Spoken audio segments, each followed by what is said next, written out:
Hi, Wycliffe Barrett here, Xplane dedicated. I've got the video from RAF Cosfrod. Hope you enjoy it. Good afternoon, report rocket. 2,000 feet. Okay, this is the full video. There's no editing in it. It's got all the errors, all the mistakes, and even the technical issues in it as well. Hope you enjoy it. See you shortly. My voice is not good enough. Raise your hand. So, can you hear me at the back okay? That sounds about right. Okay, so welcome to the lecture hall here in RAF Cosfrod. As you can see, my name is Wycliffe Barrett. Some of you know me. Those of you who don't, this is who I am. The whole idea of this forum, which was in my head 2 years ago, and I was hoping I could do it last year, was really to get some guys together. We're not corporate heads. We're not heads of organisations. We don't make tons of money. I make no money. People often ask me, how much money do you make out of YouTube? I make around about £8 to £10 a month. So, you know, I'm not in it for the money. We're not corporate heads. We are just users like you, okay?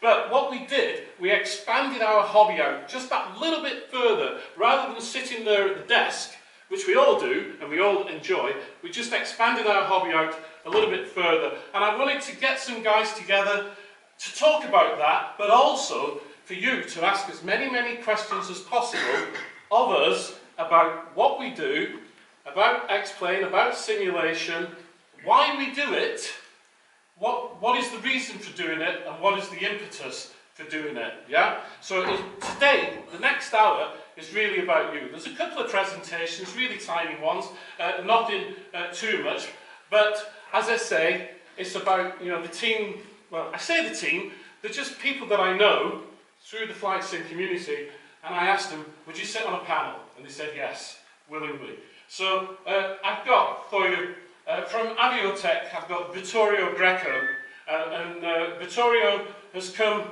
from Italy. He flew in from Italy yesterday, but unfortunately he was booked with Monarch. And we all know what happened with Monarch. And he got a text message, and very quickly he had to go to BA and get a flight from Venice to, I think it was Heathrow, and back. Any ideas? Just anybody, take a guess at how much that return flight from Venice to Heathrow and back is. Anybody want to have a stab at a guess? How much? 400 quid, 300 quid, anybody else? 800. 800. 80 euros.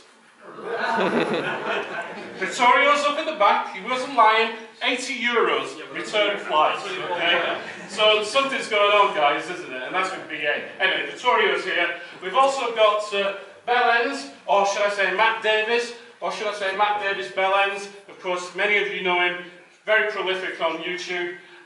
Also, we've got Squirrel, Paul, and I keep forgetting Paul's last name, even the Hamilton. Fairhurst. Yesterday I kept saying Paul Mort, and Matt told me, and I got that wrong. I've also got, and I don't know why it's not up here, but I've got Joe from Pilots Plus as well. And we were just regular guys, yeah? Just regular guys who kind of did a little bit. So, let me just tell you about myself, for those of you who don't know. I started in flight simulation maybe 20 years ago, and I used to do combat sims. And I had the secret weapons of Luftwaffe from Microprose. Does anybody remember that? Yeah, brilliant sim. Absolutely rubbish when you look at it now. Yeah. I was never very good at combat sims. I was useless at dogfighting. I had them all. And then I found Microsoft Flight Simulator 2004, I think. And I thought, wow, this is different. Civilian flying. And I learned how to fly aircraft, and then I moved on to FSX on the day of release, and I bought a computer to build it, and that was great, and it worked fine, and when it worked, it's brilliant, but then it got to a point where I was spending too much time tweaking, fiddling, trying to get it to work, and crash to desktops and all the rest of it. And don't get me wrong, you know, everybody else I know, and I know lots of people, they fly it and it's perfect, but for me, in 2012, it just wasn't working. So I got Xplane 10, and after about 3 months of messing around with that, I bought it and decided for me that that was the simulator of choice. And I felt so enthusiastic about it, I thought, I've got to tell as many people as possible. So I created a Facebook group thinking I would get, what, maybe 8, 10 people. We're now at 2,500 Facebook members. Okay, I'm not Roman Atwood, I'm not Belynz, but I'm quite happy with that. Then I started my YouTube channel because, you know, I got the gift of the gab a little bit. I can talk a little bit, and I thought, let's see if I can make some YouTube videos. There are now over 250 videos on my YouTube channel, 2,500 subscribers there. So combined subscribers of 5,000 through YouTube and Facebook. Why do I do it? Because I enjoy it. Because I enjoy it, and I like to give something back. I think I'm not an expert. Some people say, oh, you're the guru.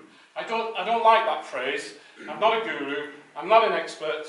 I just see myself as an enthusiastic dabbler. Yeah, just an enthusiastic dabbler, and that's all I'm about. Yeah, and I just want to, you know, I just want to promote something and give something back.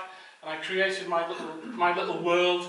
I'm a retired gentleman now, so I can sit at home and do all of this, and walk my dog, and fly my racing drones, and then fly in Xplane.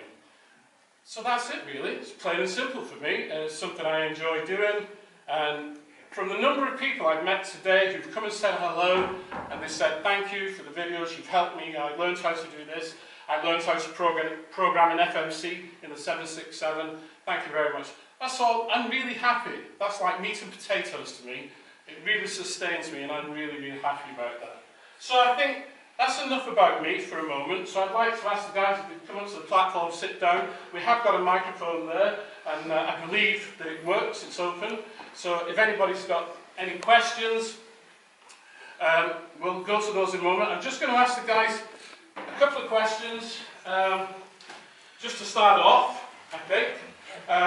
On my left, I've got Vittorio from Venice in Italy, the Aviotek software, and we had him up earlier. Then next to Vittorio is Paul, commonly known as Squirrel. How many people have seen Squirrel? Yeah? Oh, quite a few, quite a few. Then we've got Matt, known as Belynz. How many people subscribe to Belynz? Yeah? You notice I didn't ask how many people subscribe to me. Don't want to ask on your behalf. No, no, no. And then on the end we've got Joe from Pilots Plus. Has anybody bought Pilot Plus software? Yeah. Yeah, a couple. And I suppose because I put them under the spotlight, how many people subscribe to me? Oh, well, that's not that bad really, you know, we get a smattering. So, 4 guys here that I know, and hopefully you'll get to know them a little bit better. So, I guess my first question to you all, I'll start off with Paul, I think.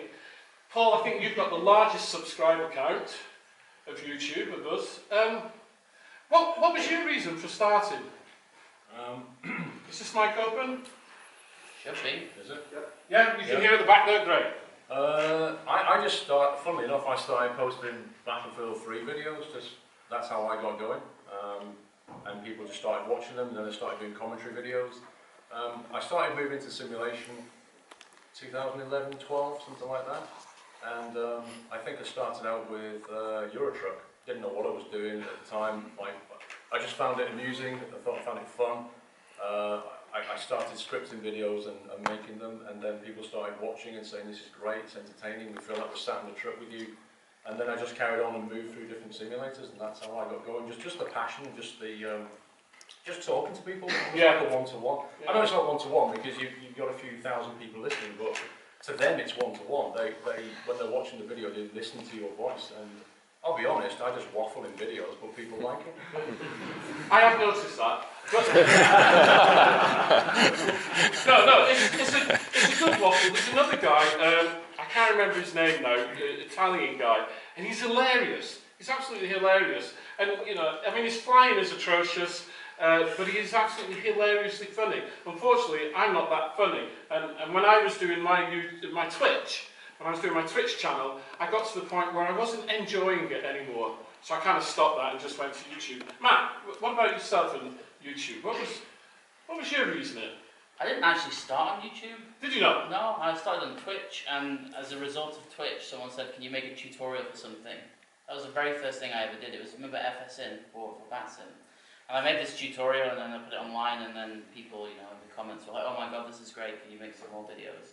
And then so I did, and one thing led to another, and here we are today. And what's your subscriber count now? 60,000? Don't put me on the spot like that, I'm not.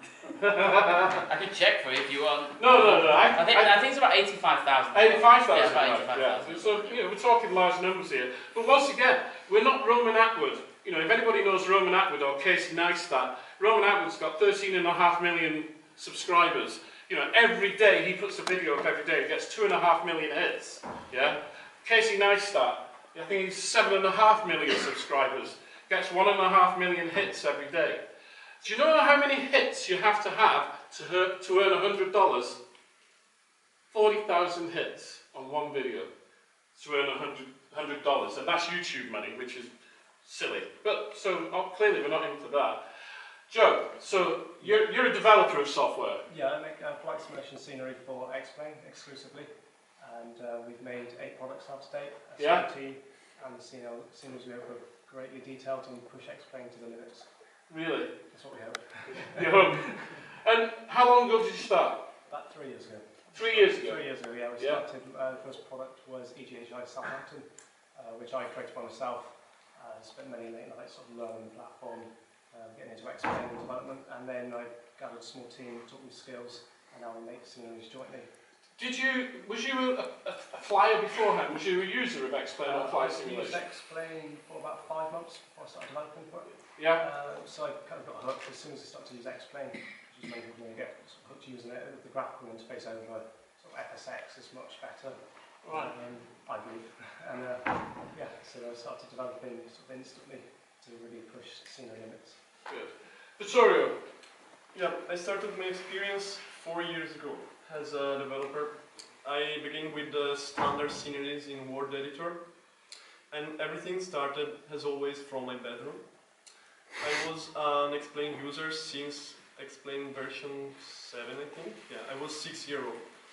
Yeah, I remember trying to land this default 747 on a small runway, and then I decided to give something to the community, to this community, that at the end we are all in, and I decided to create custom buildings. I started from my local airport, Venice Marco Polo, and it took me around a year and a half to complete because I had no idea where to put my hands on at the beginning, and it was a completely new world. You know, 3D programs, textures, like to use programs like Photoshop, GIMP and things like that. So I spent around 2 years, a year and a half on Venice. Then I pushed it out with X Aviation, and then I decided to start another project, which is Kiatos, and it took me only 5 months. Because the learning curve at the beginning is very hard, but at the end, when you know how to do things, it's even better and faster. And it took me most of the time to create custom photoreal, which is the longest process, but we are very happy with the result. So I think what you gathered there, that you know, it's just like ordinary guys. You can, if you want to expand your hobby, you can further out. Before we move on, is there any questions? And don't forget, I really want you to ask as many questions as possible of us. We've got an hour to fill, and whilst I can talk for an hour, and I know Matt can certainly talk for an hour, and Squirrel can mumble and waffle for an hour, as we find out. So any questions to start off with, to kick us off? Anybody? All right, straight here in the middle. Can you speak up as loud as possible? Okay, I'm currently using FSX, looking to dedicate myself to one of the other platforms. Why should I go Xplane? Right, who wants to kick that off? I'm not going to say because, you know... Do you want me to be the voice of Yeah, Matt. My question to you is, why do you want to dedicate to a different platform? Well, I want to concentrate on one platform, rather than go P3D, FSX. Then that's not... Xplane rather. See, the problem I have is my half of my life is spent in P3D and half of my life is spent in Xplane. So I could not see a world where I just was like yourself, Xplane dedicated, ironically, or where I was strictly P3D, because both sims have pros and both sims have cons, and they kind of complement each other. So yeah, I have to take the voice of reason with that one. But I couldn't. I don't know if anyone else has. Well, a couple of years ago, there was a schism in the flight sim community. There was a real rift, and people were arguing, oh, it's got to be FSX or P3D, or it's got to be Xplane. Yeah, and I think Matt was one of the first people on a YouTube channel, and he said, what is all this, brouhaha about? It doesn't matter what you fly as long as you fly. Yeah. And I remember him saying that distinctly, and I picked up on that as well, because I kind of agreed, even though I am Xplane dedicated, I kind of agreed with that. But if I was trying to answer your question, what you need to look at is what is wrong with your experience now, and what is it you want to rectify, yeah? And I think, echoing what Matt said, is maybe, for a lot of people, what they need to try and do is install both of them and then try and make a decision. Now, for me, at the time when I made my decision, I was so fed up with what was going on. I wanted to, I even looked at DCS World. I was thinking of going back to combat simulation, because I knew DCS World, was good. And I was thinking of going back to that. I'm glad I didn't. But so you have to look at things, and you've got to look at the equipment that you have. What can that run? What can you manage? And it's a large investment now to run a flight simulator. I mean, which was going to be my next question, Paul. Maybe you can answer this. What has been, if you don't mind telling us, what has been the cost, so to speak, of setting up your PC to run the way it does, and then on top of that, running your YouTube channel? So in terms of software and costs. The wife's not listening, don't worry. Sorry? What was that? I missed that. I said the wife's not listening, don't worry. Yeah. I run a dual setup. I have my gaming rig. Actually, I have my gaming rig, my streaming rig, because that takes care of the live stream while, so the gaming rig can just focus on the game. And then I have a separate PC, which I just dedicate for flight sim. So I actually have 3 computers on the go. I then have things like, Warthog, MFG crosswind rudder pedals, all that kind of thing. Like they're not cheap either, but I didn't start that way. When I started getting back into flight sim, I grabbed my Thrustmaster HOTAS X out the loft, which cost me 30 quid, put that on the desk and started flying again, and just gradually built my equipment back up. Same with the PC. When I started doing YouTube, I started with 1 PC and just gradually kept evolving it, and that's the only way you can do it, because this is an expensive hobby, especially flight simulation, and you can't just go out and buy everything in one go. No, I suppose it's very much like building a simulator in the home, isn't it? People who buy simulators, they start off with, they might even start off with a laptop. I keep seeing on my Facebook group, somebody will put a picture up and say, this is my setup, and it's a laptop and a joystick. And then everybody piles in behind with their setups, and then so you get 3 monitor setups and 2 PC setups, and then you see the full-size cockpit setup. And I'm thinking, the poor guy who put in his picture of the laptop and joystick, he must have regretted doing that when he sees everything else. But that's how we all started. Certainly how we all started. Yeah. Nice and loud, please. Is it worth trying still with my Satek radio panel, or should I just forget it? Oh.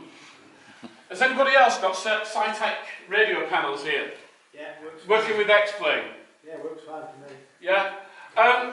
The problem with Satek is that the Satek software generally doesn't work with Xplane. So you're better off just allowing Xplane to figure it out. Now you do need, I think for the panels, you probably need to go to xplane.org and get the Satek software. I've got someone nodding their head vigorously back there. Do you want to jump in and answer that? Free plugin for Xplane that's called Satek panels. You go to xplane.org to the download section on xplane.org and just search for Satek panels, and it'll be on the top of the download results because it's got 100,000 downloads or maybe 50,000 downloads or whatever. To grab that, put it in the plugins So Philip there's giving you the answer. So what I suggest is that after this you grab hold of him and write it down. Okay? Any more questions? Yeah. For those who are, I mean, I've only just switched over from FSX to Xplane. Did any of you know that there are some big FSX developers on the way? Well, let's come over to the guys here. So Matt, are there any? He's just switched over to Xplane. Are there any big FSX developers or developments coming that maybe he needs to be thinking about? As in products coming for FSX? No, developers who are coming from FSX and developing for Xplane. Right. Sorry, Okay. I misunderstood you. So any FSX developers moving over to Xplane? Yeah. Yeah. Right. Well, the big one, of course, that we all we're not wondering about was PMDG. Yeah, PMDG did come over, but they came over with a DC-6. Now, I know there'll be many people in this room who think it's a beautiful aircraft, and it is, you know, no doubt about it. And PMDG did a fantastic job. But why on earth did they release that aircraft when they could have made buckets of money with a 737 and everybody would have bought it and we would have had more people using Xplane than soft make? I have no idea. I can see Marty's got his hand up and he's vigorously waving. So Marty, please. Their comments to me have been that they were using that as a learning platform. Yeah. To develop that first before they got into the more sophisticated. And as you know, they take a huge amount of time to do one. So. And as we also know, PMDG never tell you anything. They don't tell you anything until a couple of days before release, and then they put up a fake page with a Boeing aircraft on there for $78 million, and everybody gets excited. So that's what happens with PMDG. But I'm pretty sure that, I mean, last week I had an aircraft sent to me for review from Flight 1, that Flight 1 are getting into it, and they sent the PA-38, which was is superb. Yeah, nice and loud. Yeah, just as a reply to the question, my name is Mark from the Airport Series, and I'm working for Aerosoft. And as far as the series are concerned, we had 2 years ago we had a conference, a developer conference with Aerosoft, and most of the developers of series said, well, it's interesting to go over to Xplane, but it's a lot of learning amount, as the others already said. So what we do is we do cooperation. So we convert FS6 and prepared series, applying native Xplane 11 features to the series, and then release it to Aerosoft, for example, or other developers, publishers. So that's the way people getting involved with Xplane, by cooperating with people who are addicted and natively developing Xplane elements. Okay.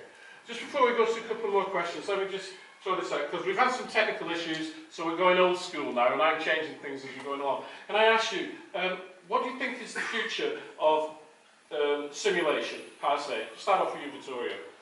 Well, I think we will see, I hope in a couple of years, some great flight simulators. Just think of what they said before at the Laminar seminar. We're going to see dynamic seasons, and that's a huge thing if you think about that. Because yeah, in P3D or FSX there are different seasons, but you will never see snow growing up in when it's snowing, or things like that. Coming from the FSX world, right now there are a few, Aerosoft, and other are trying to move. And I would say that, you know, the documentations for Xplane is huge. There's a dedicated website at Laminars where you can find everything you need, from polygon files, from fake ADs, everything you need is there.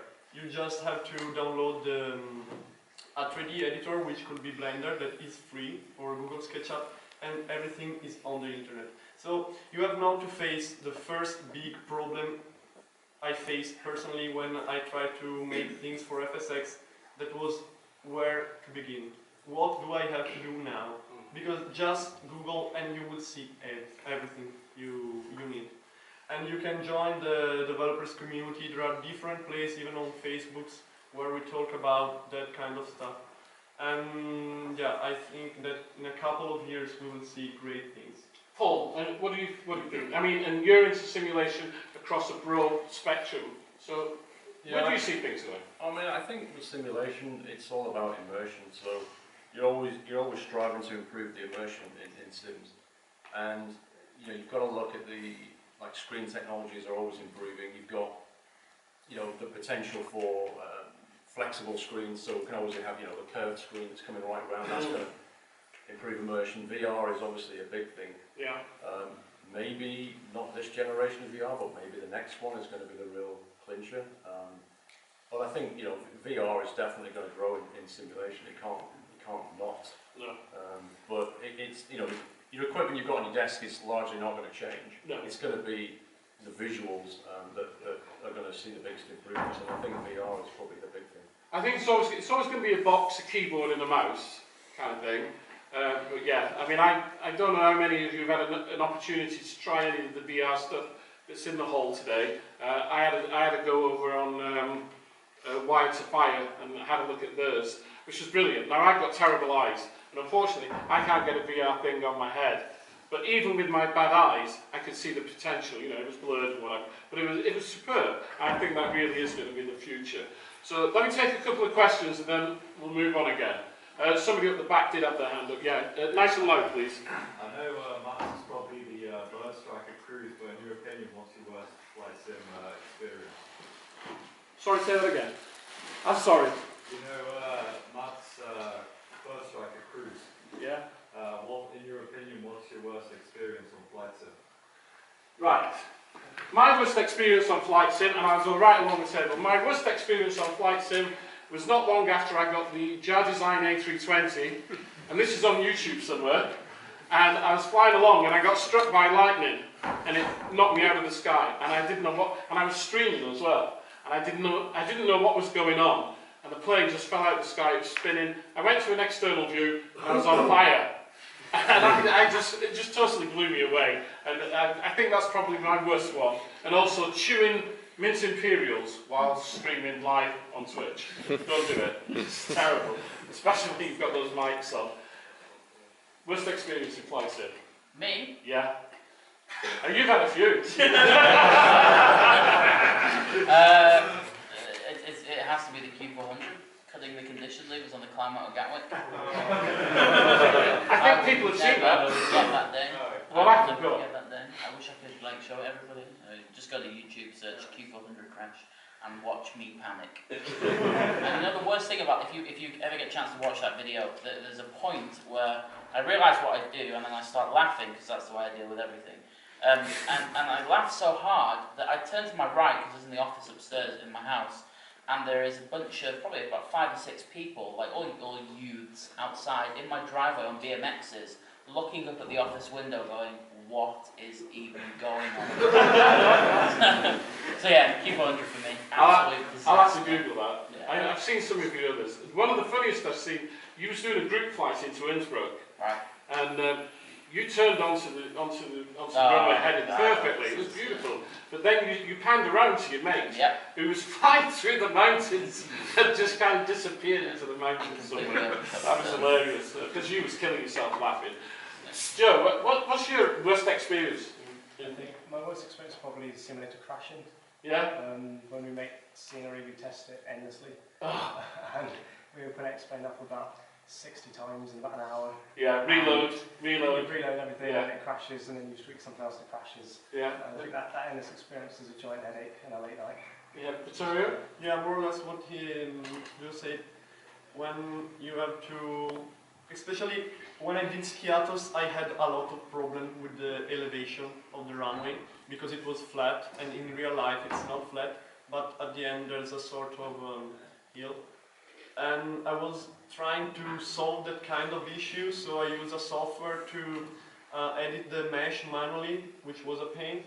And after that, I tested like that for 3 hours with my beta team, and we went crazy because the elevation is something you can difficultly fix. In fact, we tested with a 737, and it was terrible because a lot of bugs, especially while landing, because it crashed inside the mesh, and it was we traveled to more or less the center of the Xplane world because we flew in this undefined space with the 737, and we were like, maybe we have to fix that. And after more or less 2 weeks working on that, we finally found a way to fix that with Mesh Remix, which is a software to edit meshes. But it was terrible. Yeah. The worst thing. Paul, did I ask you? No. There's been a few. I've been jarred in an A330 coming into Geneva, but I think the best one was I was streaming DCS World.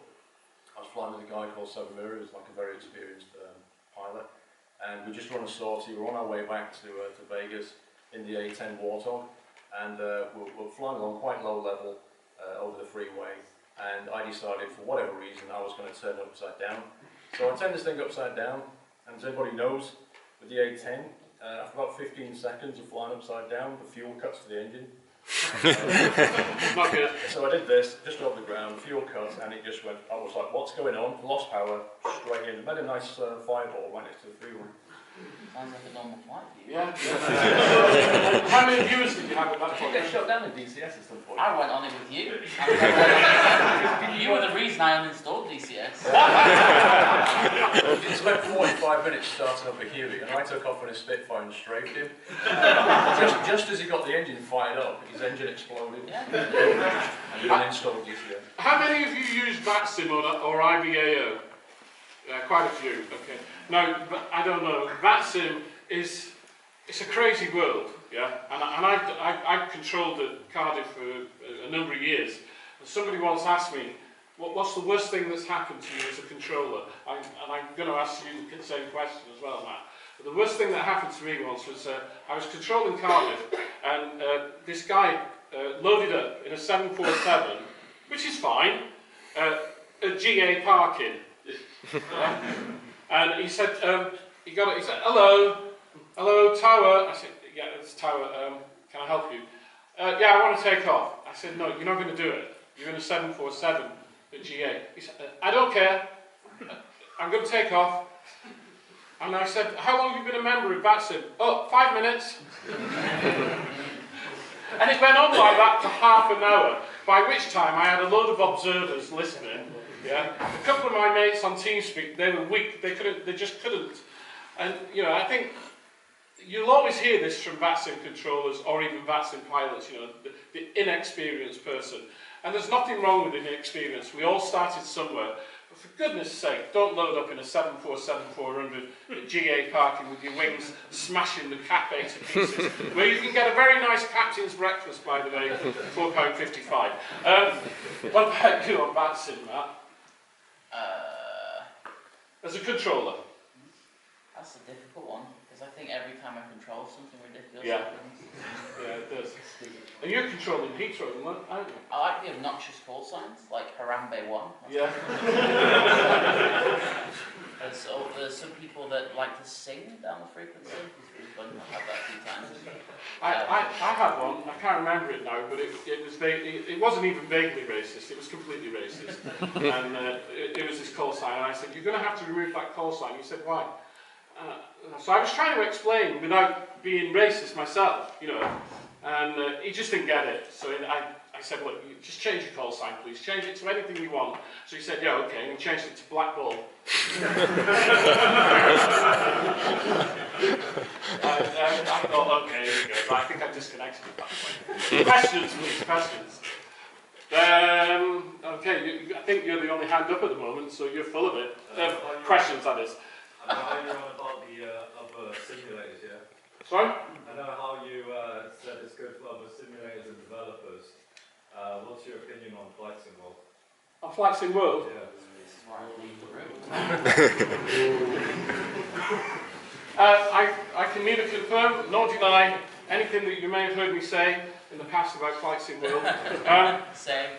At the moment I will defer that question because I need to go back to it again. I installed it originally when it first came out, and I hate to say it, but I uninstalled it within 10 minutes. And Go on. Oh, do you want to say? Are you brave enough to say? No, because they owe me a hat, and I want it before I say something. They want so, the other so if you come back in a few hours. have we got Flight Sim World in here? No? What a surprise! We had one effect on Xplane. Everybody started to ask us about raindrops. So apparently that stuff works. There you go. What about what? Raindrops. Well, is that changing, Philip? Not soon, but we hear you. So people seem to, if they mention Flight Sim World, they always say, oh, you gotta look at those raindrops. I want those raindrops. Oh, really? Yeah. I'll install it just to look at that. Yeah. Honestly. Actually, I mean, I must prefer the raindrops in Flight Factor and JAR design stuff. But yeah, maybe that's something you've got to work on. Yes? On a positive spin, what would be your best moment in flight simulation? Oh, your most good sort God. of, either your wow, this is amazing, or just best one in general. My wow moment in Flight Sim was when the first time that I flew in Xplane with real weather. This was Xplane 10, and I flew to Manchester from Cardiff in the CRJ 200. Yeah, and it was a really dark night, and there was a strong wind, and the rain was lashing the aircraft. Yeah, and I came into Manchester, and I was like flying in sideways. Yeah, and I landed, and my armpits and my hands were wet. And that was the first time in over 10 years of flight simming that I'd got into that condition. FSX didn't do that for me anymore. It was, you know, I'm not going to say it. That was it. And then that night I flew the CRJ, and it was like, wow, that was my real wow moment. Wow moment for you, Vittorio? When I loaded up Xplane 11, it was one of the best moments because it was during dusk, and the sun was reflecting on building surfaces and glass, and it was amazing. It was, yeah, really one of the best moments because it was late night. It was like 2 a.m. in the morning. I tried to install it to merge the things, remove things from Xplane 10 to 11, and when I loaded up, this is the best sim ever, and I think it is. Joe? I think it was flying the Cessna Caravan in Xplane. Yeah. It was between Betty X's scenery and Belynz, Student was the old one. And I loaded up for the first time in Xplane 10 and in the Cessna Caravan with Sky Maps, I think. It kind of made the whole experience a lot more realistic. Really? Around, yeah. Matt? A best moment in simulation? Yeah. Doing a long haul in P3D and then not running out of memory. Really? When version 4 came out, yeah, that was like, I can't even, it's incomparable. I mean, we already had it in Xplane, but I don't have anything to fly long haul in Xplane. So being able to take the 777, and PNVG actually did something quick for once, and gave it us straight away.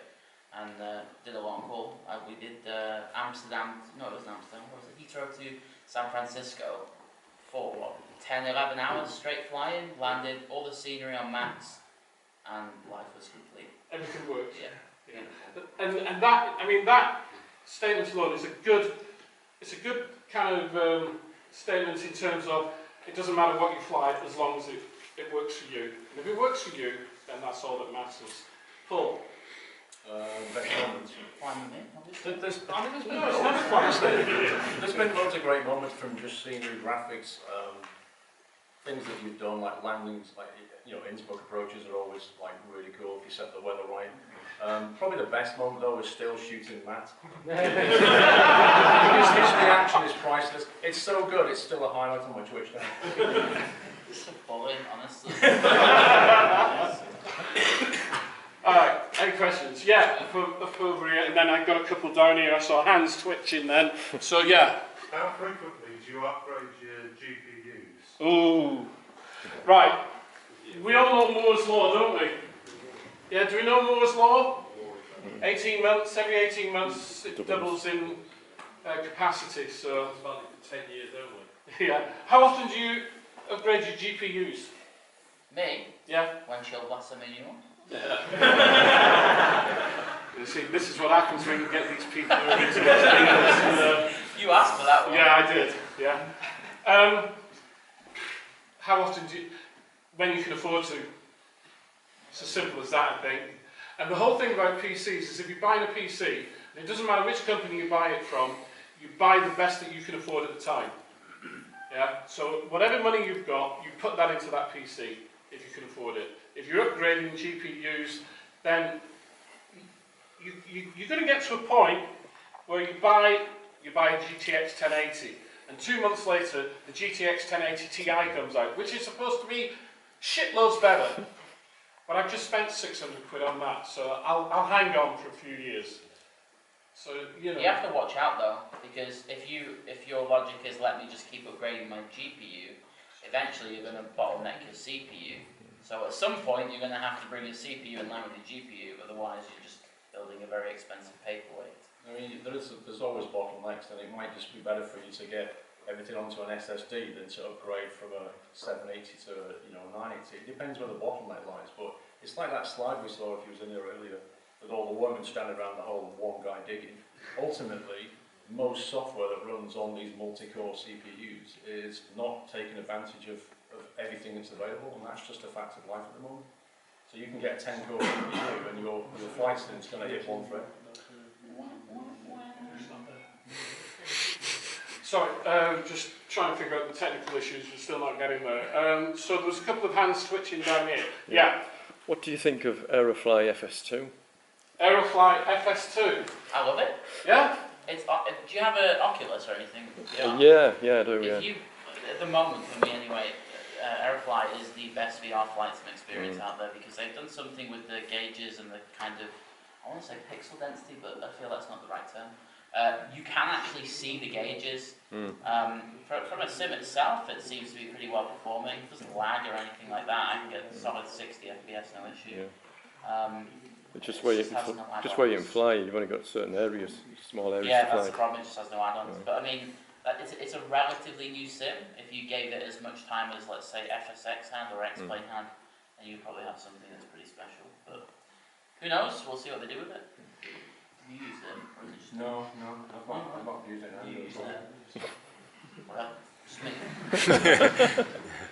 I think it is only you.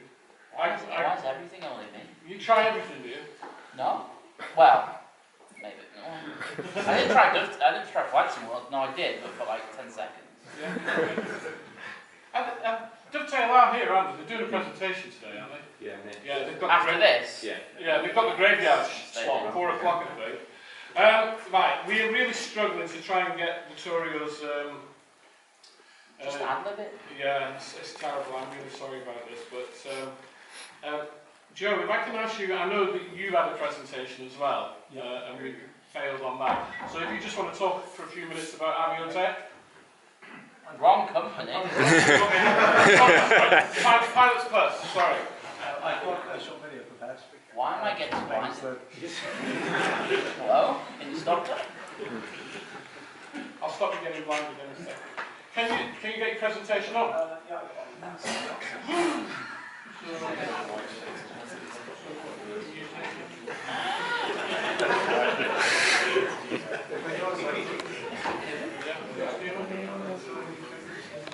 Dude, seriously. I'm literally going to steal it. I can't believe it.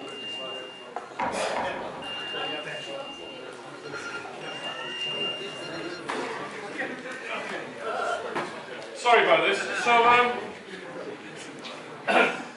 Joe from Pilots Plus has got a short film, which will tell you about him, and you'll stop being blinded any second, mate. Or if you want to move over. Yeah, I'm going. Well, not away. Going.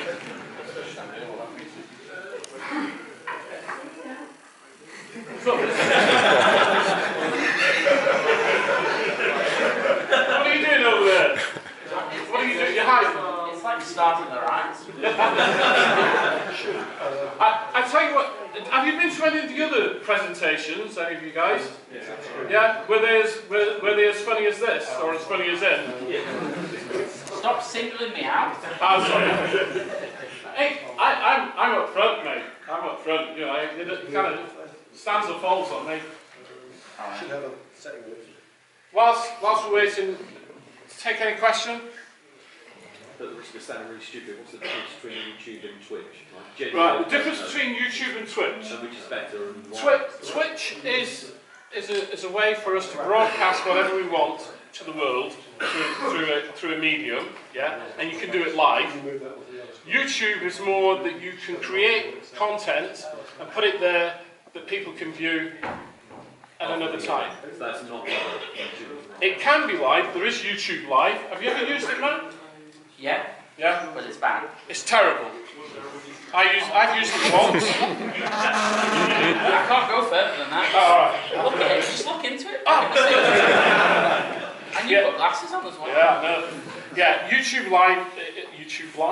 YouTube Live is terrible. I tell you, Facebook Live is better than YouTube Live, and that's saying something.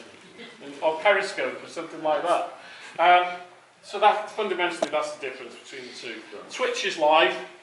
YouTube is created content that you can view at any time. It stays there. The difference, for me anyway, is that I get in trouble on Twitch. Yeah, you do. But I can edit out getting in trouble on YouTube. Exactly. So that's where I come from. Right, somebody else had the hand up. Yeah, okay. Oh, we're ready now. Oh, we're good to go. Right. Oh, it's a video? Video?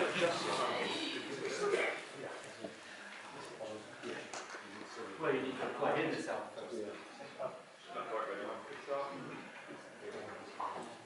Cool shirt. Best shirt in here. I like mine at home. Oh, excuse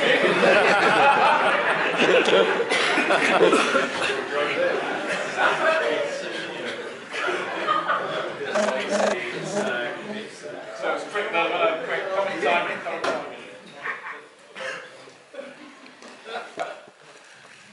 Me! Okay, I'll make sure it's wisely. Bob Monco said a very famous thing: before you go on stage, check your flies and make sure you've no change in your pocket.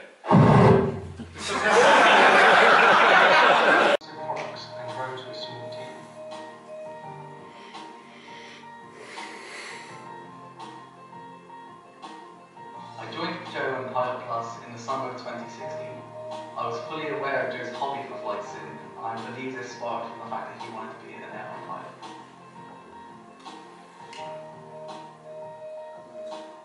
Before starting Pilot Plus, I had no knowledge of the aero series, so thanks to the amazing Xplane community, I was able to start my journey.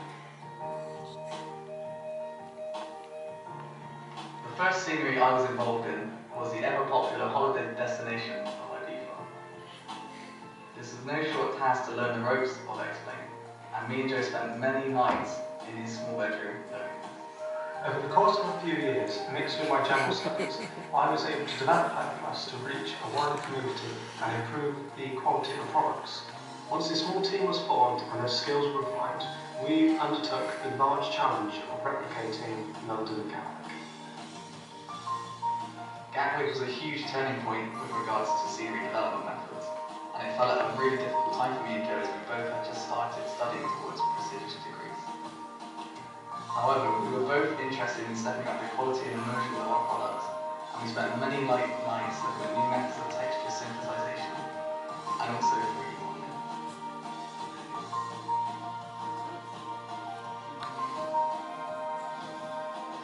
As well as constantly improving the quality of our products, we want to improve the way that we distribute our products. We want to make it easy for customers to enjoy our products to the fullest.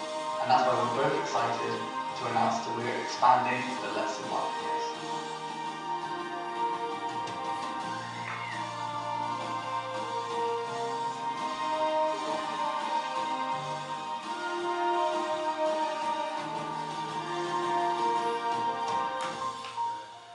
Enjoy your time here at Cosford, and I hope you're as excited as I am about the future of Xplane and Pilot Plus. Thanks for having us. Well, there you go. Thanks, Joe.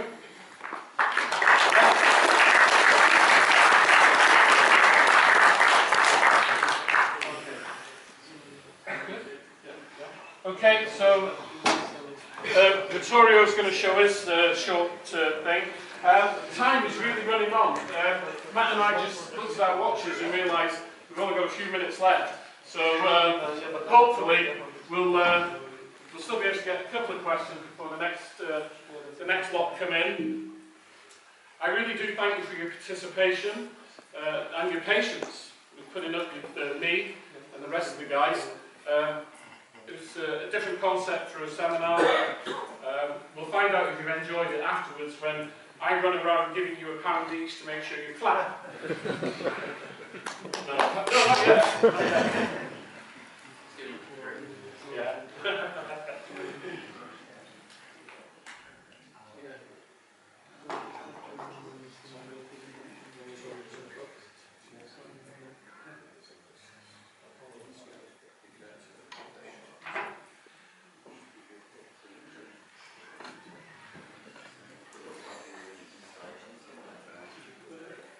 We are just moving my presentation to Joe's PCs because Wycliffe had the iPad, which is not working with the projector.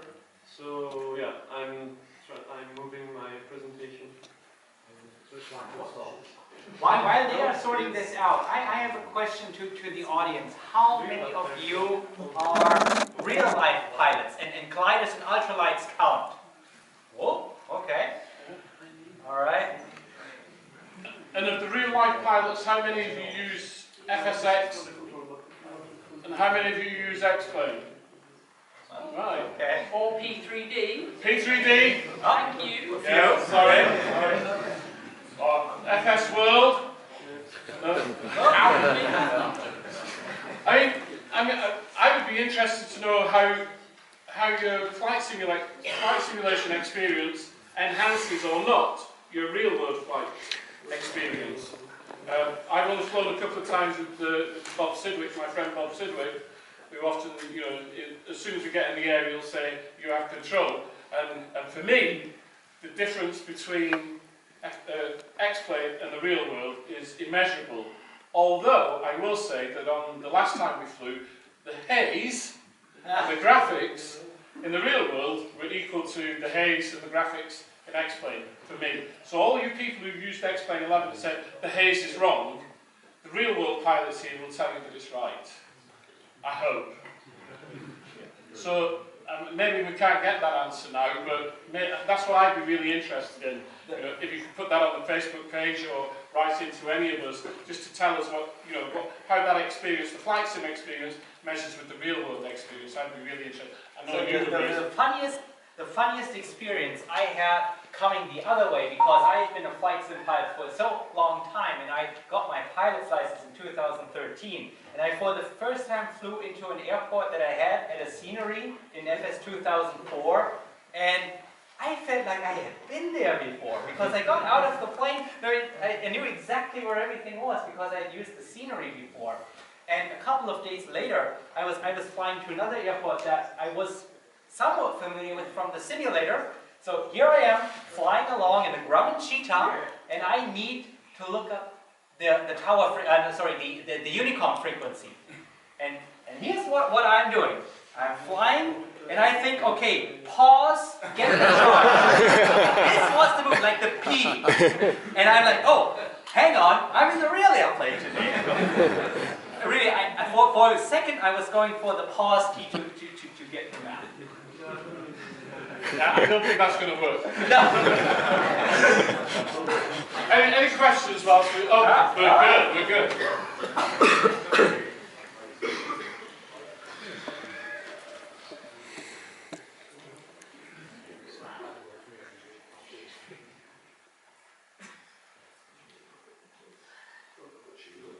Well guys, here we are, finally with the presentation.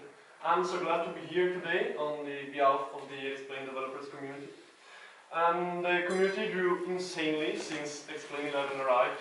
In fact, today there are more than 500 developers focusing their abilities on laminar latest flight simulator.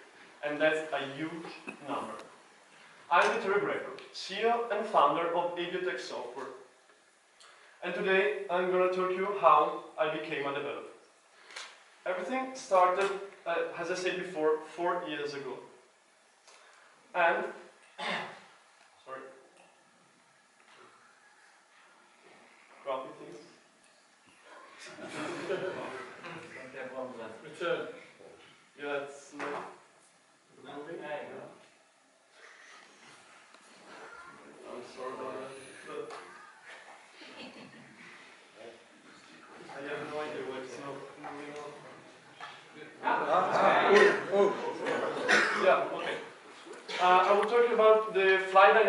behind Xplane 11, which is unique to this simulator.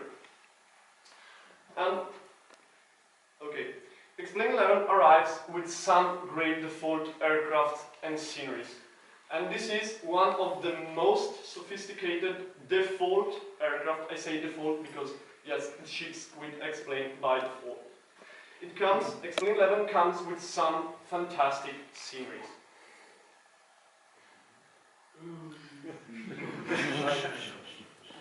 The cool thing is that it's all included when you buy Xplane 11. Him too.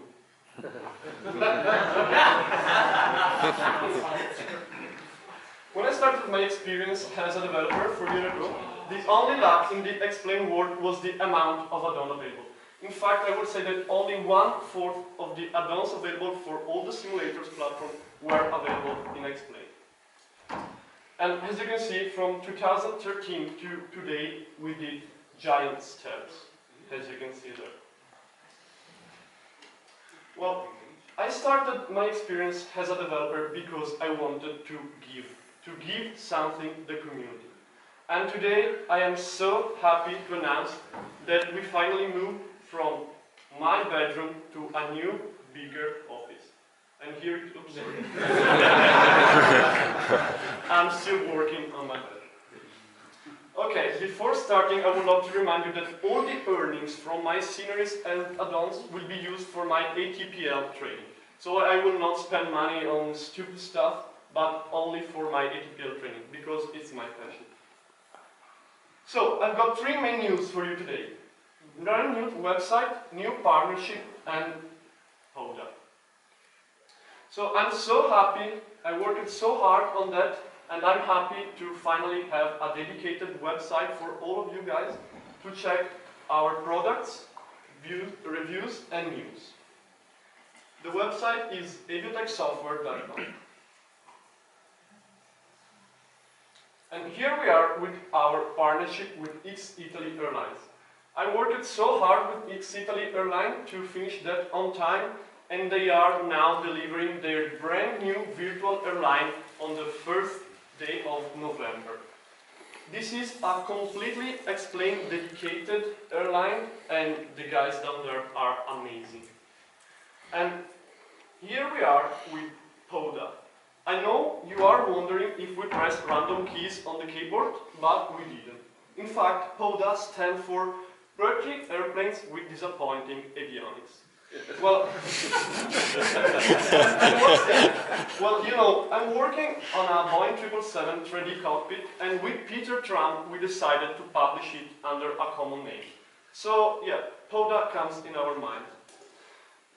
And we decided to deliver it under this name, and you can follow PODA Facebook page on Facebook for updates, images, and all that kind of stuff. But we've got one more little thing today. You know, everything started from my local airport, Venice Marco Polo. And then I moved to another project, Schiatos Elan, which features ultra-high definition ground textures, objects, and things like that. We are working very hard on the 777 right now.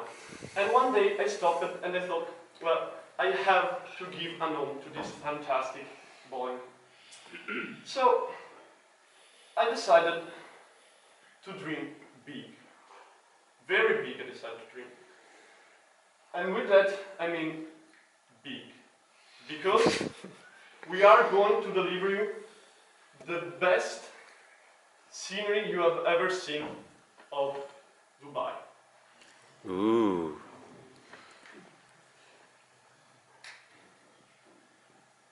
We are working very hard on that. It's our main project now. We are putting all our effort on that scenery, but we will not make to 2017. We will bring it in 2018, and it will blend perfectly with Laminar's default Dubai scenery we've seen before. It will feature ultra high quality textures, as we did for Schiatos, and everything we usually ship with sceneries. And here it is, Dubai Tower.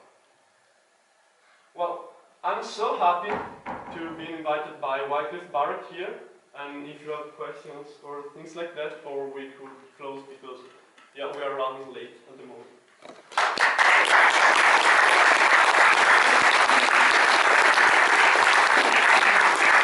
Okay, I am really sorry, but we have run out of time completely. We are over time, but that's because of the technical issues. So all it remains for me to say is to thank Matt for coming. Thank you very much, Matt. Squirrel for coming as well. Joe from Pilots Plus. Vittorio and I'm really pleased that you spent your time coming, you spent your patience listening to me waffle on, and we hope to see you again next year. Thank you very much.